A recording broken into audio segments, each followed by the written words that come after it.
ஹொய்யா ஹொய்யர ஹொய்யா ஹொய்யா ஹொய்யா ஹொய்யர ஹொய்யா ஹொய்யா ஹொய்யா ஹொய்யர ஹொய்யா ஹொய்யா ஹொய்யா ஹொய்யா ஹொய்யர ஹொய்யா ஹொய்யா ஹொய்யா ஹொய்யா ஹொய்யர ஹொய்யா ஹொய்யா ஹொய்யா ஹொய்யர ஹொய்யா ஹொய்யா ஹொய்யா புது ரூட்டுல தான் நல்ல ரோட்டுல தான் நின்றாடும் வெள்ளி நிலவு.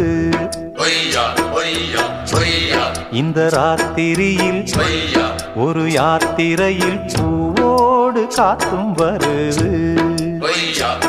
நிலவெங்கே சென்றாலும் நிழல் பின்னால் வராதா?